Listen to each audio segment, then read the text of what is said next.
மாரநாதா சபைக்கு ஒரு புது விசுவாசி வந்திருக்கிறது. ऐसा गैप छोड़ के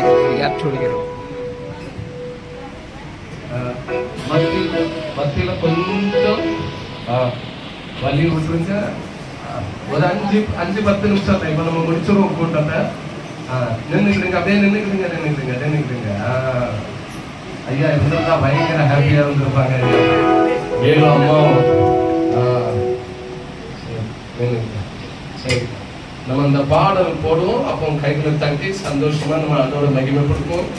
ஸோ அப்போ பிள்ளைகள் அப்படியே முன்னால தேவ சமூகத்தில் வருவாங்க. கைகளை தட்டி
சங்கீதம் 127 எத்தனாவது வசனத்தை வாசிக்கணும்?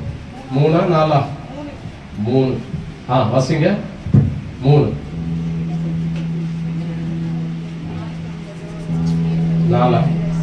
4 வாசிங்க.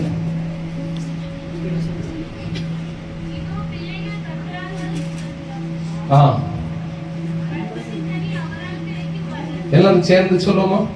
வாசிங்க.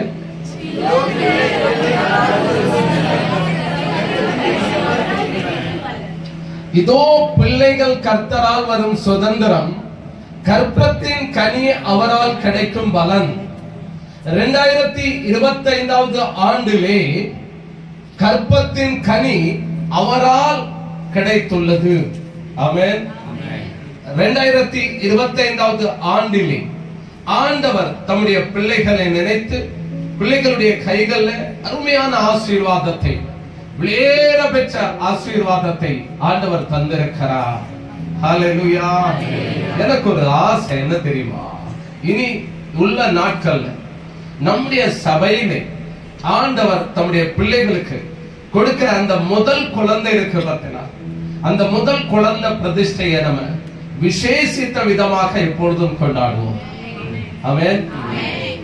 முதல் குழந்தைக்கு மாத்திரம், 2வது 4வதுக்கெல்லாம் வந்தது அது நம்ம நார்மலா பண்ணுவோம். ஆனா முதல் ஆண்டவர் கொடுக்கிற அந்த அன்னாளுடைய கண்ணீருக்கு சாமுவேலை கொடுத்தது போல முதல் குழந்தை, முதல் ஆசீர்வாதத்தை, அந்த கூட்டத்தை நம்ம விசேஷித்த கூட்டமாக, விசேஷித்த கூடுகையாக நம்ம கொண்டாடி ஆண்டவர் நாமத்தை மகிமைப்படுத்துவோம், நம்முடைய பிள்ளைகளை ஆசீர்வதிப்போம். சோ கர்த்தரால் இவர்களுடைய கைகள்ல இந்த குழந்தை வந்திருக்கிறது.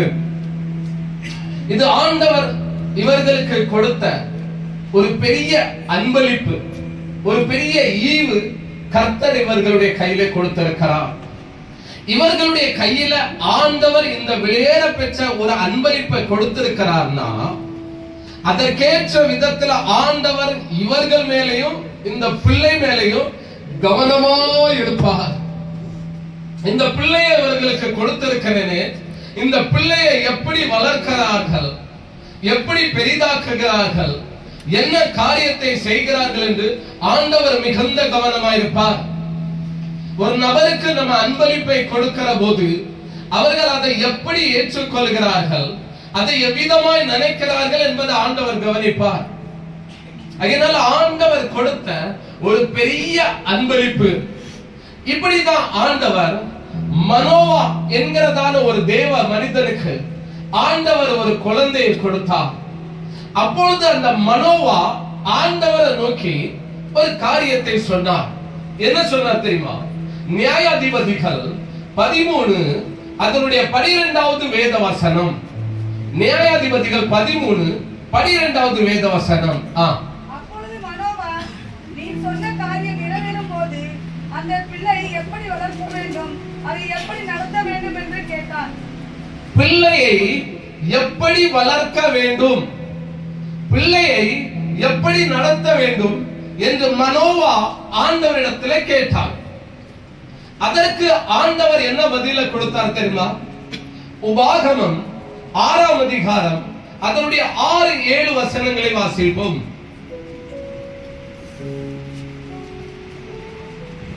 இன்று நான் உனக்கு கட்டளையிடுகிற இந்த வார்த்தைகள் உன் இருதயத்தில் இருக்க கடவது.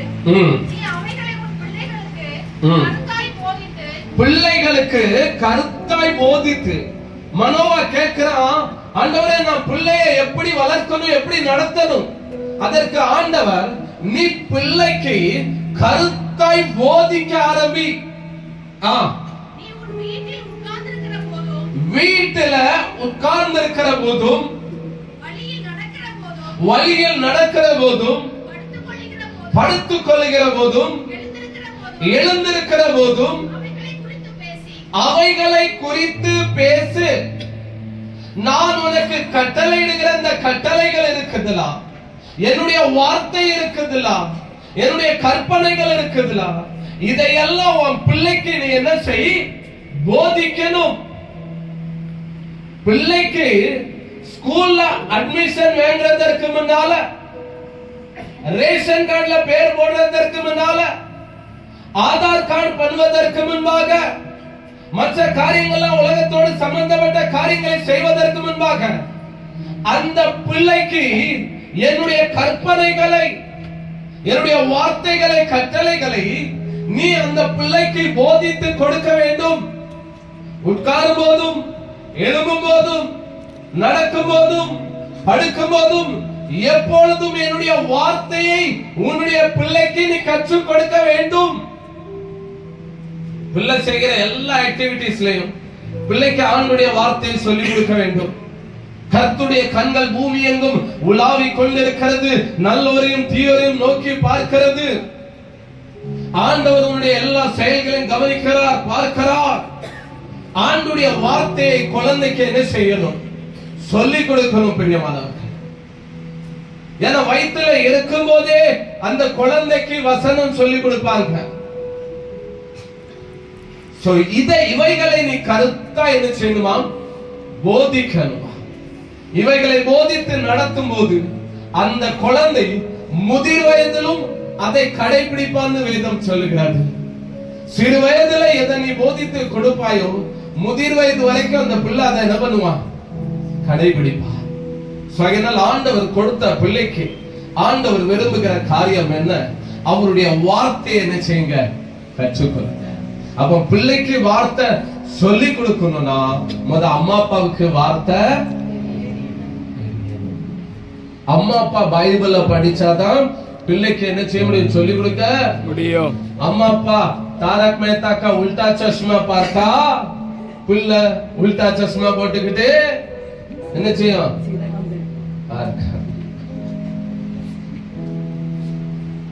அம்மா அப்பா சீரியல பார்த்தா பிள்ளை சீரியஸா ஜோம் பண்ணாது. சீரியல தான்.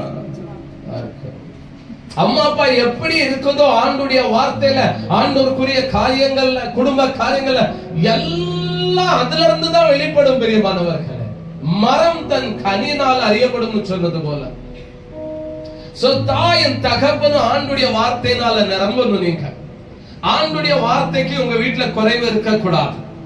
எதற்கு குறைவு இருந்தாலும் ஆண்டுடைய வார்த்தைக்கு உங்க வீட்டுல குறைவு இருக்கவே கூடாது.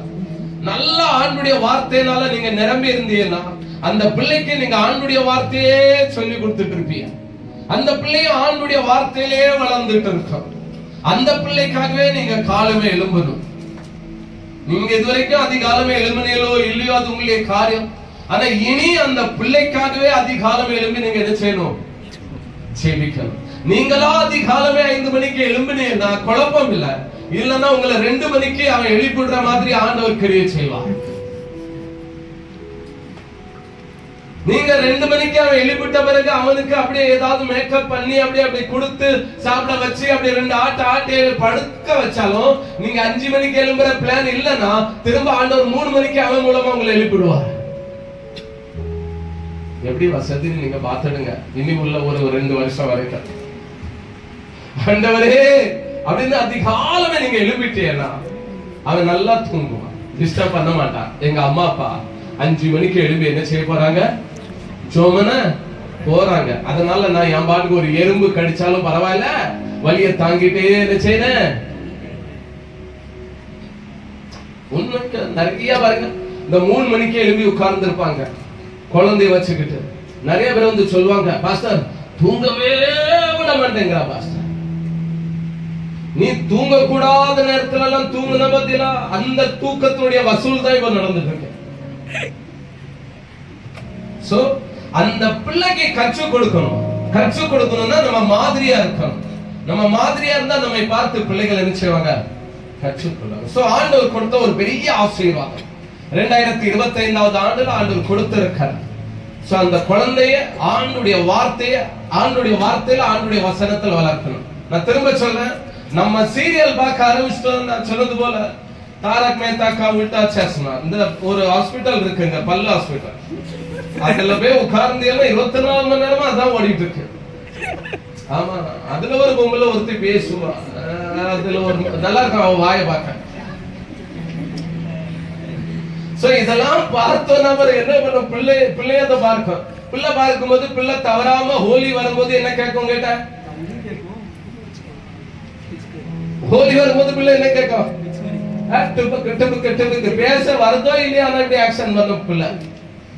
ஆண்டுடைய வார்த்தையில வளர்க்கணும் பிரியமானவர்களே. ஆண்டுடைய சமூகத்துல செபத்துல ஆண்டோருக்குரிய காரியங்கள்ல பிள்ளைகளை வளர்த்து அதுல ஒரு கேட்டு, அதுல ஒரு எல்க, அதுல ஒரு லாக் போடணும்.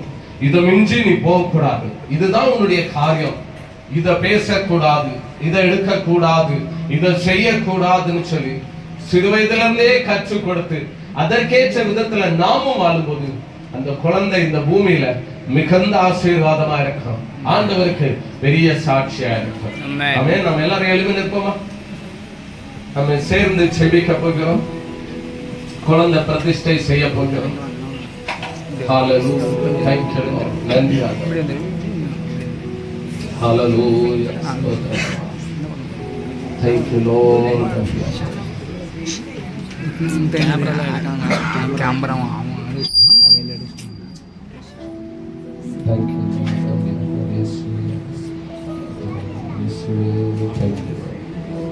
Thank you Lord. Thank you Lord. Hallelujah. Hallelujah. ஆண்டுடைய கரம் பிள்ளைகள் மீது இறங்கட்டும். ஆண்டுடைய கரம் ஆசீர்வதிக்கட்டும். ஒரு பெரிய ஆசீர்வாதம் சமீபத்தில் தன்னுடைய தாயை தன்னுடைய தகப்பனை இழந்த ஒரு சூழ்நிலைமையில ஆண்டவர் அதே வீட்டுல, அதே குடும்பத்துல, அதே இடத்துல 2 பேருடைய அன்புக்கு ஈடு கட்ட ஒரு குழந்தை ஆண்டவர் கொடுத்திருக்கிறார். தாயினுடைய அந்த அன்பிற்கும் தகப்பனுடைய அந்த பாசத்திற்கும் ஈடு கட்டுவதற்காக ஒரு குழந்தை அதே குடும்பத்தில் ஆண்டவர் கொடுத்து நம்முடைய அன்பு மகன் வேலுடைய கண்ணீரை ஆண்டவர் துடைத்திருக்கிறார். அவருடைய கவலையை போக்கி இருக்கிறார். அவருடைய வேதனை துக்கத்தை மறக்கும்படி செய்திருக்கிறார். யோசேப்பு சொன்னது போல, என் தகப்பன் வீட்டு வருத்தங்கள் யாவும் நான் மறக்கும்படி தேவன் என்னை ஆசீர்வதித்து எனக்கு மனாசேயும் எபிராயிமையும் தந்திருக்கிறார்னு சொன்னது போல ஆண்டவர் அவருடைய வாழ்க்கையில இருந்த எல்லா வேதனைகள், மிகுந்த துக்கம், சமீபமாகவே தொடர்ச்சியாகவே 2 மரணங்கள், கைவிடப்பட்ட ஒரு சூழ்நிலைமை, தாயும் தகப்பனும் இந்த பூமியில எவ்வளவு நமக்கு முக்கியமானவங்க. ஆனா 2ம் சமீபத்துல குறுகிய நாட்கள்ல இழந்த போது மனம் உடைந்திருக்கலாம், மனம் நொந்து போயிருக்கலாம், வீடு வெறுமையா இருந்திருக்கலாம். அப்பா இல்லை, அம்மாவும் இல்லை. ஆனா அந்த ஸ்தானத்துல ஆண்டவர் நல்ல தகப்பனாக நல்ல தாயாக இருந்து அவருடைய துக்கத்திற்கு பதிலாக இரட்டத்தனையான சந்தோஷமாக அடுத்த தலைமுறையை ஆண்டவர் அவருடைய கையிலே கொடுத்திருக்கிறார். அந்த தலைமுறையை ஆசீர்வதித்திருக்கிறார். இது தலைமுறை ஆசீர்வாதம், இது தலைமுறை ஆசீர்வாதம். அதோடு கூட அவருக்கு ஒரு தோளாக ஆண்டவர் இந்த ஆசீர்வாதத்தை கொடுத்திருக்கிறார். நீ கவலைப்படாதப்பா, நான் உனக்கு இருக்கிற சப்போர்ட்டா, நான் உனக்கு இருக்கிறப்பா அப்படின்னு சொல்லி ஆண்டவர் ஒரு தலைமுறை ஆசீர்வாதத்தை கொடுத்திருக்கிறார். தோலை தட்டி இருக்கிறார் ஆண்டவர், கரத்தை பிடித்திருக்கிறார். அந்த குழந்தையை நான் கைகளில் வாங்கி ஆண்டுடைய சமூகத்தில் காண்பித்து தேவன் கட்டளையிட்ட பிரகாரம் அவருடைய சமூகத்துல குழந்தையை பிரதிஷ்டை செய்ய போகிறேன்.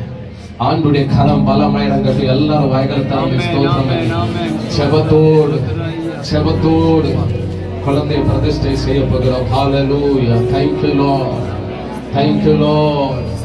நன்றி ஆண்டவரே, நன்றி ஆண்டவரே, நன்றி ஆண்டவரே, நன்றி ஆண்டவரே, நன்றி ஆண்டவரே, நன்றி ஆண்டவரே, நன்றி ஆண்டவரே, நன்றி ஆண்டவரே, நன்றி ஆண்டவரே, நன்றி ஆண்டவரே.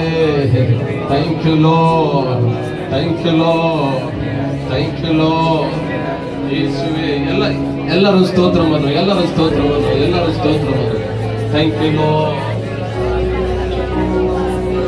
thank you Lord, thank you Lord. எல்லாரும் ஆண்டவரை துதிப்போம். வாய்களை திறந்து, வாய்களை திறந்து தேவ மகிமை பலமாய் வெளிப்படுவதாக. ஆமென், ஆமென். ஸ்தோத்திரம், ஸ்தோத்திரம், ஸ்தோத்திரம்.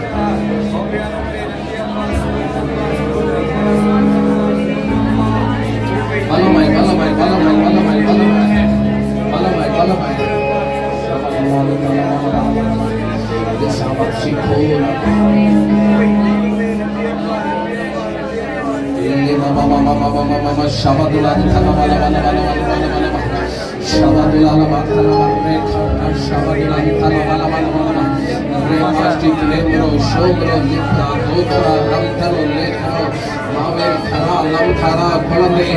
ஆண்டுடைய சமூகத்திலே, ஆண்டுடைய சமூகத்திலே, ஆண்டுடைய சமூகத்திலே ஓ ஷபதுலான் தலவலவலவலவா அன்னுடைய கரத்தில் தருகிற ஆண்டவரே, அன்னுடைய கரத்தில் தருகிறோம் அப்பா. நாங்கள் குடும்பமாக ஆண்டவரே, நாங்கள் குடும்பமாக உடைய சன்னிதானத்தில் வந்து அன்னுடைய நீர் கொடுத்த அன்பு ஆசீர்வாதத்தை ஆண்டவரே உடைய அன்பு மகன் வேணுவை நினைத்து, மகள் அல்பிதாவை நினைத்து அவர்களுடைய கையிலே கொடுத்த அந்த வெளியேற பெற்ற பொக்கிஷமாக இந்த தலைமுறை ஆசீர்வாதம், குழந்தை பாக்கியத்தை, இந்த குழந்தையை, இந்த ஆசீர்வாதத்தை உம்முடைய கரத்துல தருகிறோம் ஆண்டவரே. உம்முடைய ஆசீர்வாதம் குழந்தைக்கு உண்டாயிருக்கட்டும், உம்முடைய தயவு குழந்தைக்கு உண்டாயிருக்கட்டும். ஓ உம்முடைய வல்லமையினால, அபிஷேகத்தினால குழந்தையை நிரப்புவீராக. மல்காரா ஷாபா பாபா பாபா அன்தலா உத்ஸலாக ஷாபா உம்முடைய நாமத்தினாலே குழந்தையை ஆசீர்வதித்து ஜெபிக்கிறோம் ஆண்டவரே. ஆசீர்வதித்து ஜெபிக்கிறோம், ஆசீர்வதித்து ஜெபிக்கிறோம். நீர் கொடுத்த பேரை வைத்து நாங்கள் உம்முடைய சமூகத்திலே ஆசீர்வதித்து ஜெபிக்க போகிறோம். ஹல்லேலூயா, ஹல்லேலூயா. கர்ப்பத்தின் கனி பிள்ளைகள் கர்த்தரால் கிடைக்கும் சுதந்திரம் வழங்கு சொன்னவரே, பிதா குமாரன் பரிசுத்தாவின் நாமத்தினாலே அன்பு குழந்தைக்கு கெவின் என்று பெயர் வைத்து பிரதிஷ்டை செய்கிறோம், பிரதிஷ்டை செய்கிறோம். ஆசீர்வாதமாய் இருப்பதாக, ஆசீர்வாதமாய் இருப்பதாக. Thank you Lord. நன்றி ஆண்டவரே, கிருபை சூழ்ந்து கொள்ளட்டும், ஆசீர்வதித்தருளும். Thank you Lord. நன்றி ஆண்டவரே. Thank you.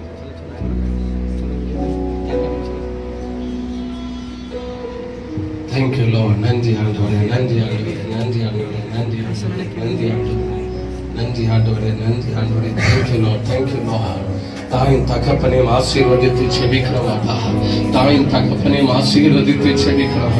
நீ ஆசீர்வாதங்கள் உண்டாயிருக்கட்டும் அப்பா. நன்மையும் கிருபையும் ஜீவனுள்ள நாட்கள் நாம் தொடரட்டும் அப்பா. இப்பொழுது இருக்கிறதை பார்க்கலாம் 1000 மடங்கு அதிகமாகும்படி சொல்லியபடி ஆசீர்வதிப்பீராக.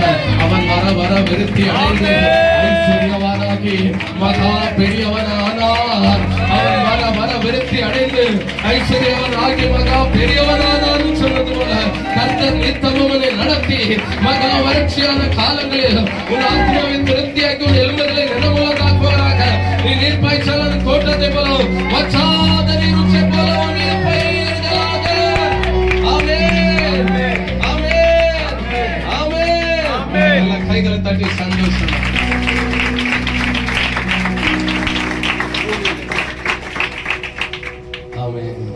என்ன பேரு?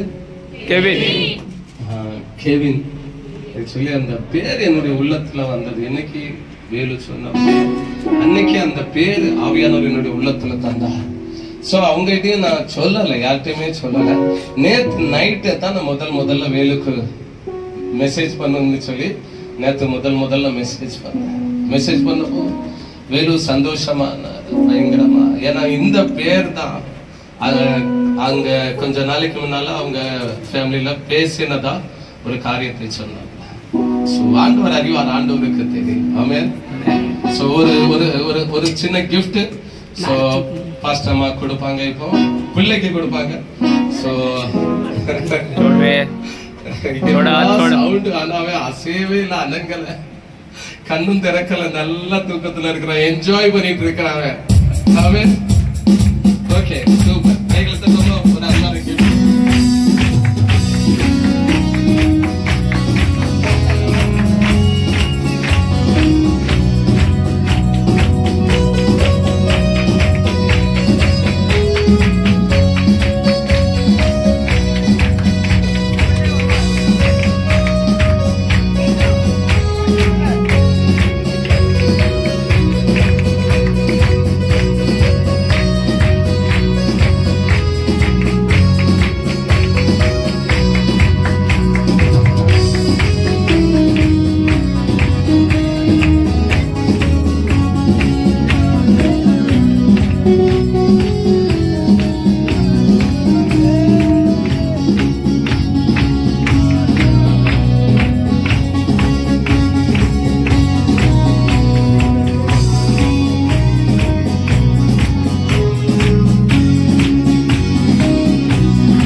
காற்றிலாடும் நாணல் என்னை அழிக்கவில்லையே, மங்கி எரியும் தீபம் என்னை அணைக்கவில்லையே.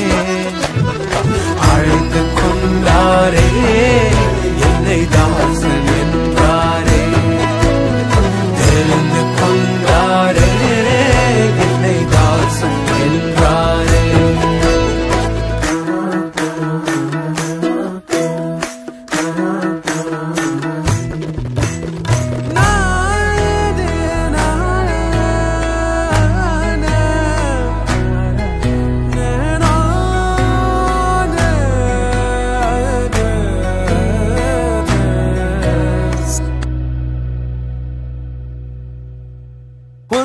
சித்தம் எந்தன் வாழ்வில் நிறைவேறினால் சந்தோஷம், உன் சித்தம் ஒன்றே எந்தன் வாழ்வில் நிறைவேறினால் சந்தோஷம்.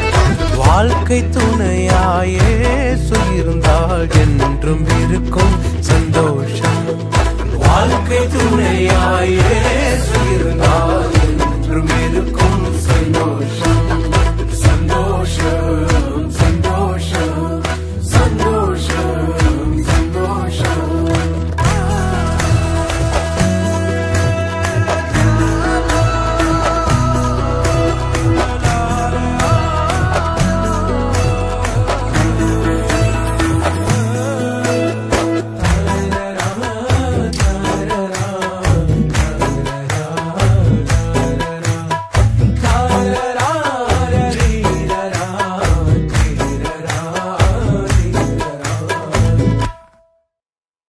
உந்தன் சித்தம் செய்ய நினைத்தும் உலகம் பகைத்தால் சந்தோஷம், உந்தன் சித்தம் செய்ய நினைத்தும் உலகம் பகைத்தால் சந்தோஷம். யோப யோபை போல அனைத்தும் இழந்தால் மீண்டும் பெறுவேன் சந்தோஷம். யோபை போல அனைத்தும் இழந்தால் மீண்டும் பெறுவேன் சந்தோஷம். சந்தோஷம் சந்தோஷம் சந்தோஷம் சந்தோஷம். கருவறையில் தோன்றும் விழிகள் என்னை கண்டது. தேவ சித்தமே அது தேவ சித்தமே. தேவ சித்தமே அது தேவ சித்தமே. காற்றில் ஆடும் நாணல் என்னை அழிக்கவில்லையே. மங்கி எரியும் தீபம் என்னை அணைக்கவில்லையே.